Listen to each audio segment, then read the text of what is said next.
Alright, I'm making this video on the early model 80s ATC 200 transmission.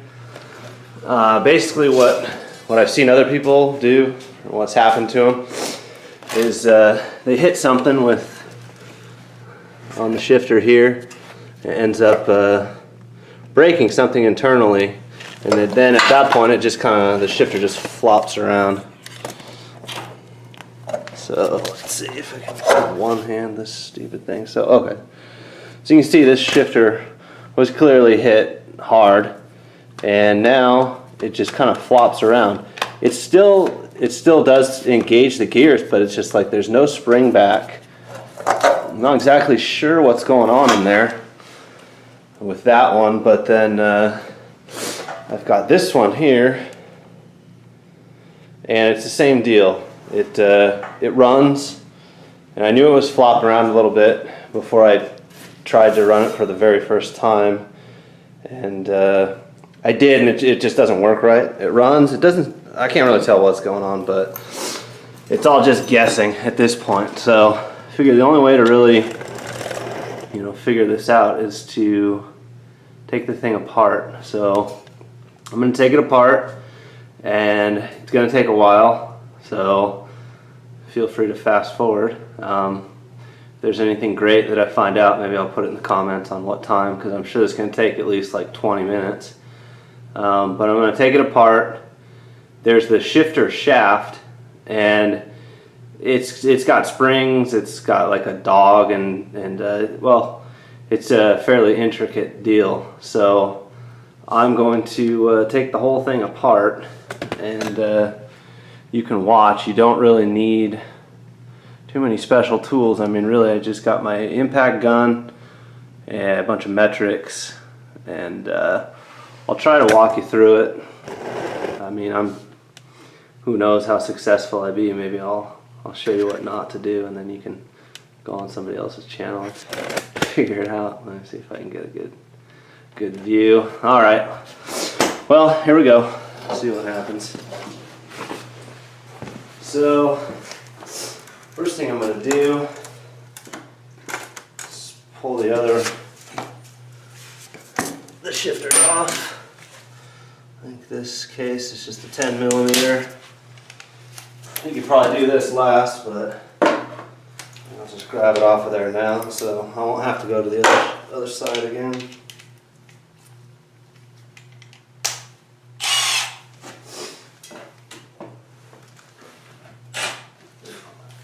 Only one, it's like an 11. Okay.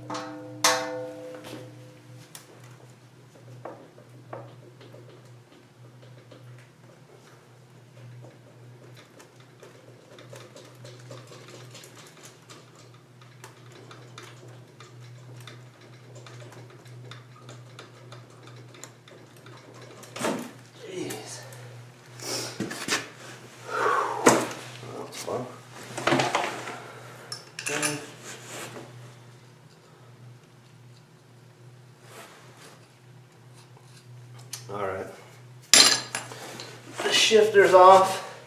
This guy right here is nothing, so don't take it off. There's nothing behind that. All you're going to do is take more shit off than you need to. So, I have to take off the first case. It looks like everything's 8 millimeter. Drain the oil first if you want, whatever. I'm not going to. I'll just put a rag out on the floor to keep my stuff semi-organized, clean, whatever.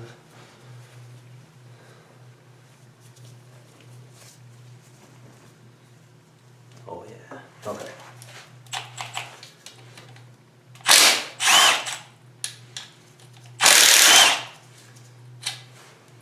I can tell there's some gasket goo there. Somebody's pulled this off in the past, which doesn't make me feel too good, because who knows what they did. It didn't work, obviously. Not if they were trying to fix the transmission, because they definitely didn't.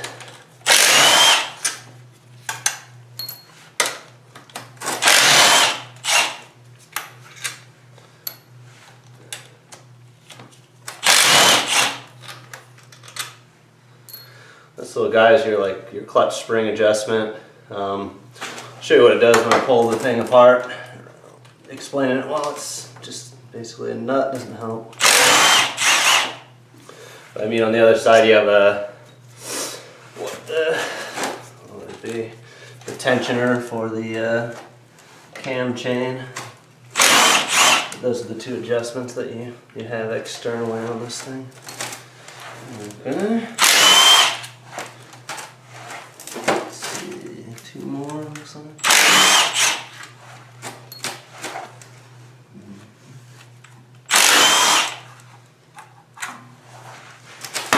Okay, double check we got them all out. Looks that way. I don't see any more. Alright, so being glued on and everything, I'm gonna tap that sucker off. That's where an aluminum hammer and rubber hammer, so that you don't screw everything up. Beating on it, try the rubber hammer first. Least invasive here. And it's off.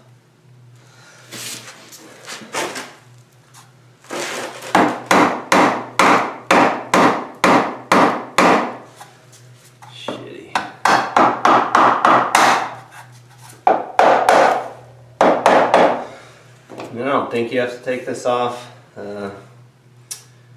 but we could take it off just for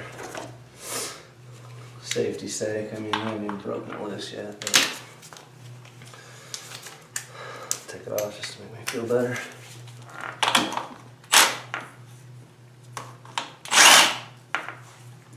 Okay, I don't see any seals or anything. Alright, that guy there. Still got to get this thing off. There's a little nub right there. You can almost pry on it. Let's see if I can gently do that. Okay.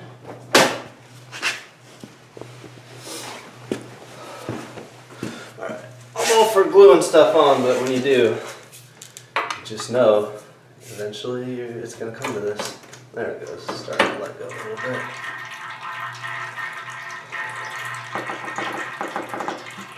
Probably worth mentioning, this hasn't run or driven for like 15 years. I've just been slowly putting it back together, the engine anyway, making it work. So when I started, I didn't know if this would work at all. And well, it hasn't. If you're going to put anything in the gap, well, you really shouldn't, because it's going to mess up your mating surfaces. So better to tap, do it, and take your time. Let's see. I'm going to pull this out too. I don't think there's anything that it touches, but I hate to break the end of it off or something dumb.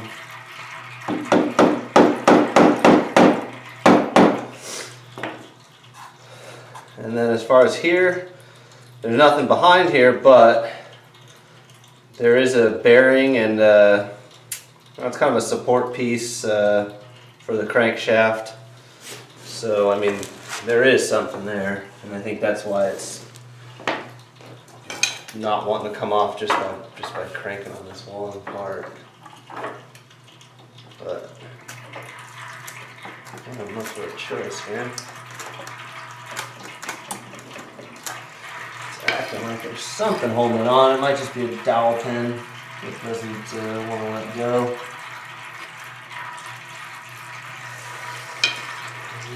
Let's see if I can just tap it.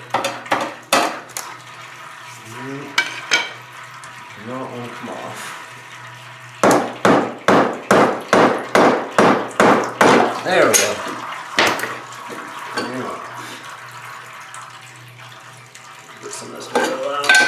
Oh boy. Oh yeah. Oh yeah, that's a shit show. Fuck. So, let's see what we got going here.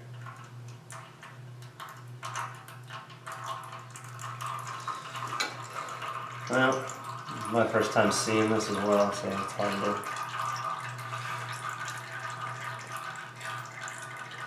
figure it out. But basically, so this guy here, this is, let's see, so it goes like that. Let's see, that goes on here, that thread's in there. Where does it rest on now? I believe.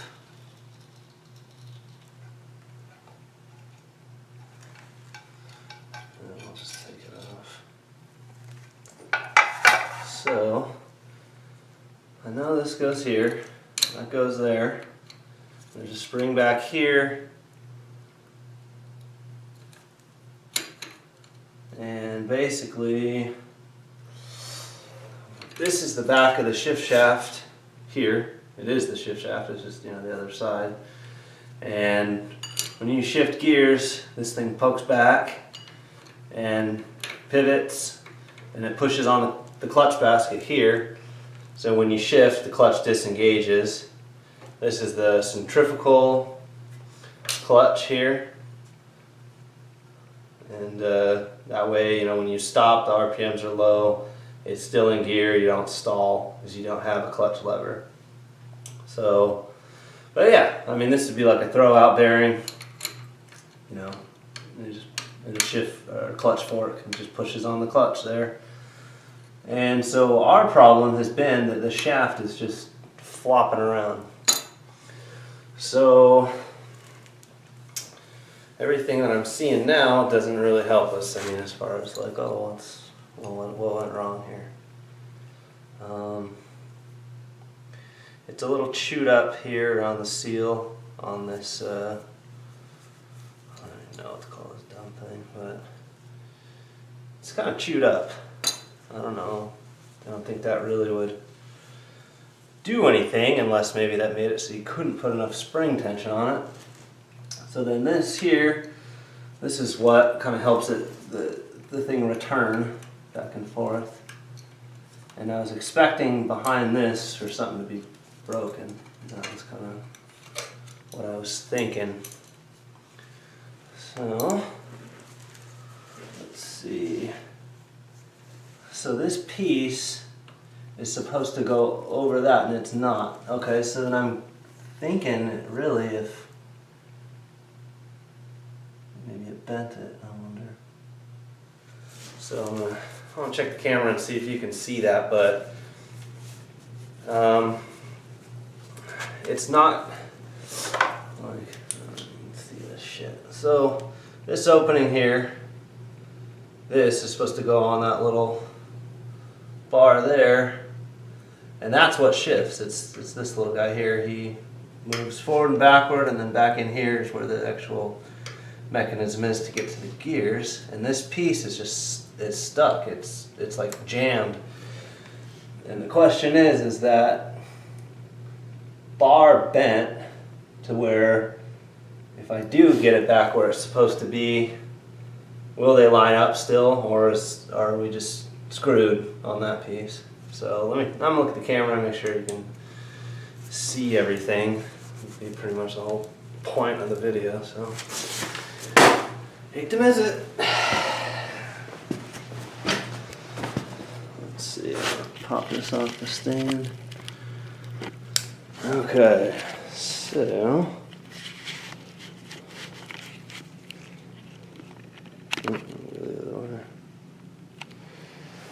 All right, so let's see.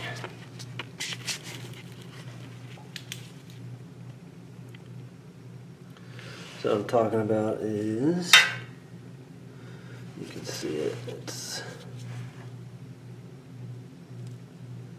see there's the,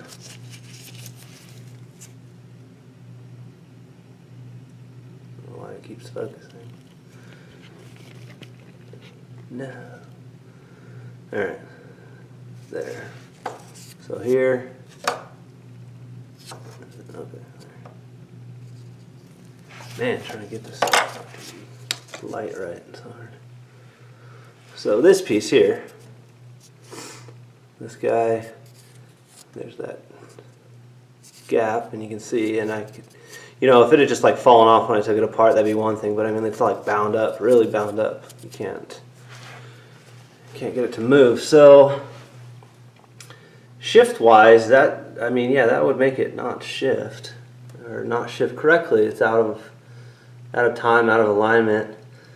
So like I said, now the question is, are these components any good? Can they be reused? So I'm going to try and smack that thing and see if I can get it back on there, and then just kind of make an assessment of whether or not that's going to work, if it's going to stay. Maybe no good. So let's see if I can get this thing going again.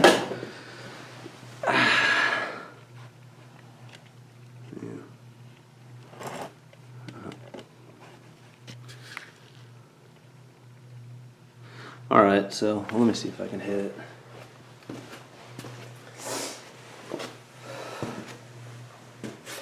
Check one more thing.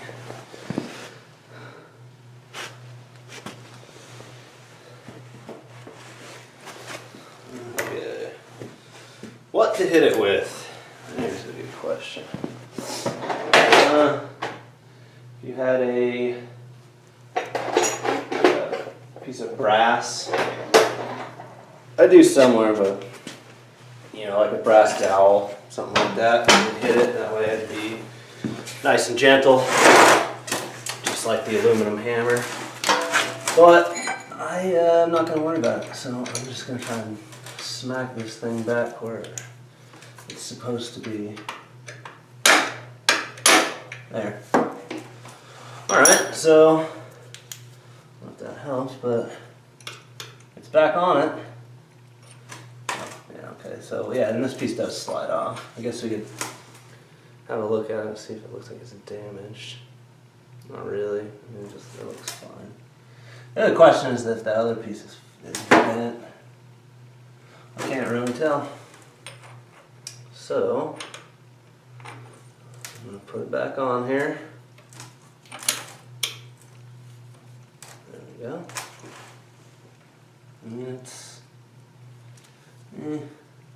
doesn't seem like it's not fitting very tight. It's kind of like the inside part of the sleeve got bent, maybe. Yeah, I don't really like it. So I have another one, and let's see if that's an improvement on the situation here. So here's this one. I'm just going to slide this guy off. That's the possibly damaged one. And then I'm going to slide this guy on. Now let's see what it feels like.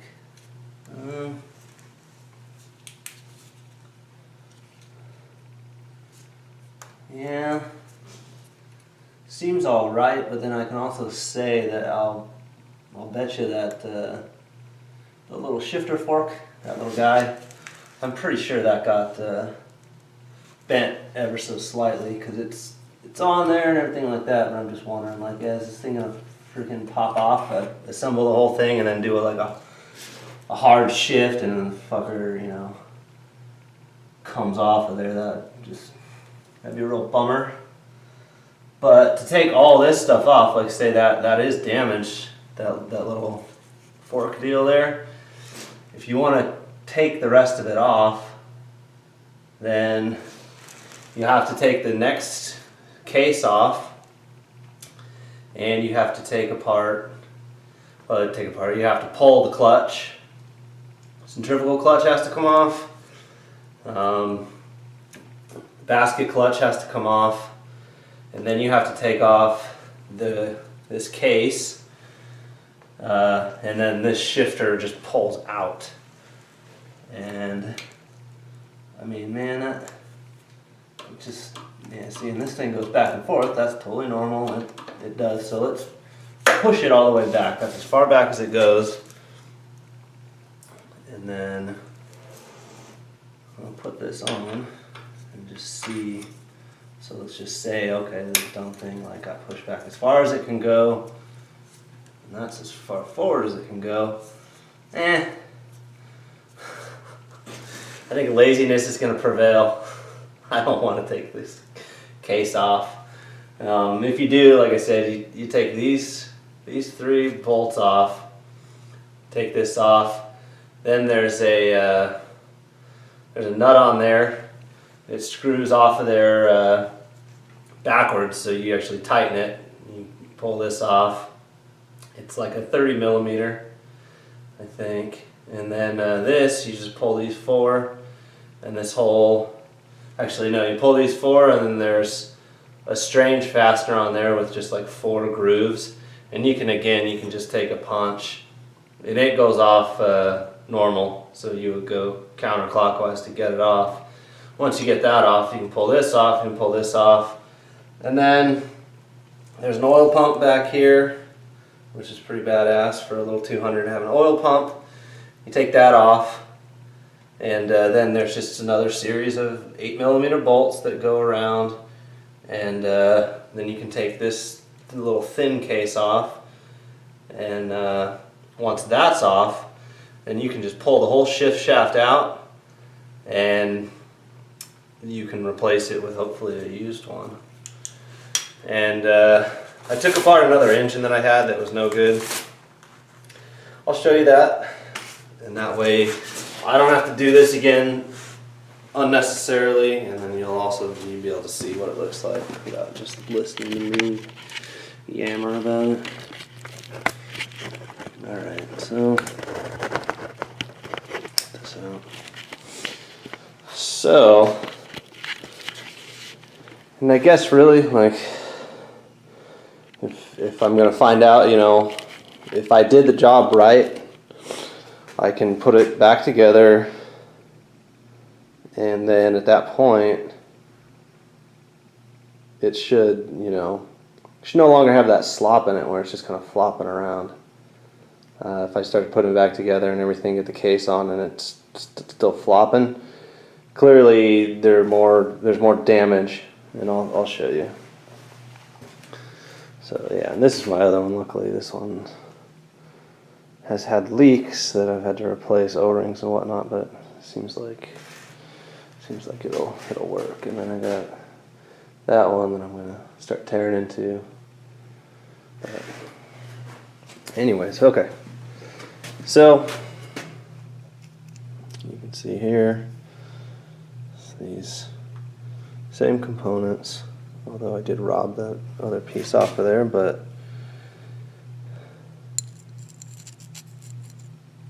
let me see, actually, I'm going to take a look over real quick one more time. Okay, I see. So, anyways, like I was saying, so I've pulled, there's the centrifugal clutch there, I've pulled that. And then there's the basket clutch there. That's gone. And let's see. So this is that kind of weird fastener I was telling you about. I'm sure there's a tool that goes on that, but I'll buy any more tools for this project. And then, like I said, then for this one here, this is the 30 millimeter, and it's reverse thread. And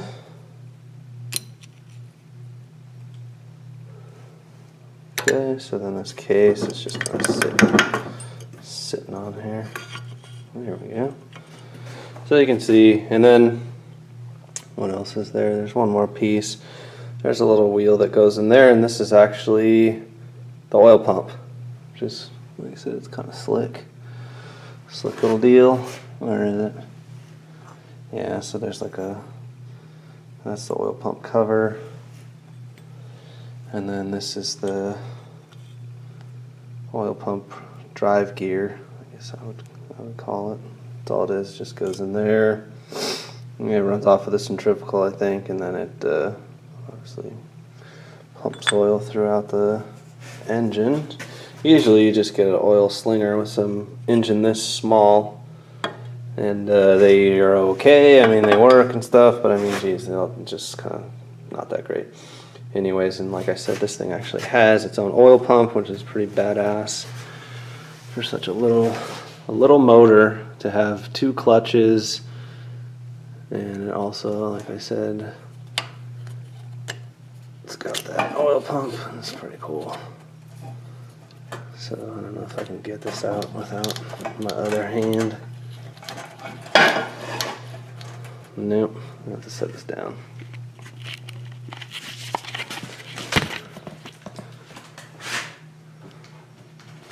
Okay, so, alright, so this is your shifter. So here it is. It's got a couple springs. I don't recall where they go, but so if all these components are good here, like I said, and then on mine, you know, on the other one I'm working on, I was concerned that maybe this got bent like back here, in which case it's, you know, it's just never going to quite function. You can see that's where the shifter splines are. So yeah, if I wanted to, I could pull that other case apart the rest of the way, and I could just swap these out, but I'm gonna try the lazy man way and not do it. And then what actually does the shifting is this guy here. You can hear it goes through the gears. This is sequential 5-speed, and you know, there's a little roller here. You know, you spin. That's also gonna, you know, help give you a spring and get it into the gears properly. The actual transmission, the actual gears, you have to split the case, which I might do on this one, this motor. I mean, if you really wanted it to go, I'm sure, you know, you could make it work, but it was seized, which is why I took it apart and just kind of got an idea of what I was looking at before I started this project. So yeah, they're pretty neat motors for, you know, 1983. Pretty high tech. I mean, you can see all the intricate parts and how it's put together, and you know, it's not a piece of junk. Like I said, 5-speed sequential gearbox, oil pump, you know, 2 clutches. It's you know, it's got the CDI box with the little pulse generator and everything, and you know, it's got its own little magneto. I mean, they're pretty cool, and for being, you know, whatever, 30-something years old, I mean, they still work. A lot of people give up on them. They might lose compression, or, you know, a valve problem, or the magneto might, you know, go bad, or the stator, or, you know, just this, the CDI box is probably one of the biggest things. It's just, it's nothing. It's just this tiny little box. You can get them off of eBay or whatever new for, you know, a few bucks really, and it's like that's enough to get you going. But you know, people lose interest in stuff. You know, things get old. People don't want to mess with them anymore. They just want something new. Not everybody has time to sit in the garage and crank on stuff all day. So I am going to put it back together. One other kind of neat thing is I got this motor, and this one has the same freaking, you know, shift problem. I don't know if it works at all. I'm sure it doesn't, but even if I got it running, I know that shifter's screwed, so I'd have to take it apart. One of the things I want to try is to take one of the ATC 200S motors and then try to just take off all this, you know, because this has high and low range and electric start, so it looks like the cases are the same, and maybe I could pull all that stuff off and then make like my little 200S a high-low electric start. I mean, that way I don't even have to worry about getting this motor running. I'll just take one of my running motors and put that stuff on it, so I can have basically a 10 speed. I mean, again, the technology here is pretty innovative. I mean, like I said, it looks like the same motor and everything, but then they they just extended out that part of the casting, and then you got your starter right there. And then the coolest thing, I mean, this Suzuki was doing stuff like this too, on their first like King quads and stuff, but you have this switch here, changes the gear ratios, and it doesn't seem to want to move, so maybe this one's not going to be any good. Or maybe it's in between gears or something. I mean, what with that lever being all bent up, but yeah, I mean, you just flip that switch and boom, this one works. You just flip it over, low range. I mean, that's badass. I mean, you could use them for utility then, and my whole thing was like, I got these bikes, and sometimes the terrain's pretty rough, and you just want to go, you want to go really slow, and having that low range would be nice. You just pop that thing in low, and down the trail you could go. I'm sure you could pull a trailer, but that's kind of, to me, a little ridiculous. If you want to pull a trailer, just get a freaking four-wheeler or something like that. But yeah, this one's almost done. Hopefully I can finish it with getting the shifter fixed. But anyways, this video's gone on long enough. I'll see if that fixes it, and then we'll see. Maybe I'll post another. Alright, so I put this thing back together. You just want to make sure that this guy here, goes like so. You put it on there, put the nut on the other end, put it back on, just make sure this goes over that little shifter pivot guy. It lines up just like you're seeing right here, and like I said, you can put the nut on the other side, so it'll stay put, and it's easy to put on and slide on. Just you can stick your hand in the crankcase, get this over its little pivot point, all those little triangles, and you can do that with it cracked open like an inch, plenty of room for your fingers. And then if that's on there, then this piece will contact the clutch, and you'll be good to go, and you can slide the piece on. And like I was saying, with that plastic piece on the outside there, see there's nothing there. I mean, you take that off, you can now access nothing. So you take it off, don't take it off, whatever you want to do. And like I said, you can see there's some bearings for a bit of a crankshaft support, and also there's an oiler, the oiler port that goes from like here, it goes back up, and it lubricates those bearings. Anyways, so I put it on. I didn't do the gasket or nothing. I just wanted to see if it worked, so I put it on there. Just a few bolts. Like I said before, my shifter would just like flop around on this thing, and now you can see that's totally normal right there, a little play, and man, that sucker shifts hard, and it returns back. So I guess whenever this was impacted, it didn't have that gear shifter on it. It had another one that was probably bent and twisted up, but yeah, before now it was just like, yeah, it wouldn't shift. It was just like not contacted, and it had slipped off of its groove on the inside on that piece.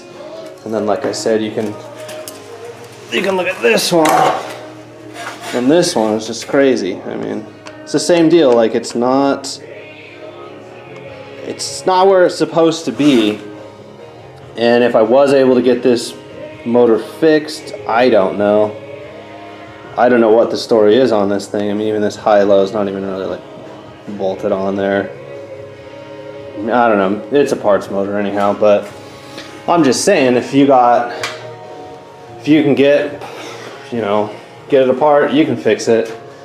And then I have a whole bunch of other motors, so I'm able to, yeah, I can take the worst one, take it apart, and salvage parts, but also see how it comes apart. That way, when I do it on one of the good motors, I know I won't break it. I'll know how it comes apart.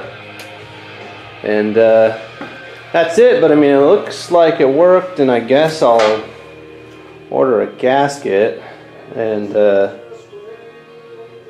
you know, then I'll try it out, run it down the road, see what happens.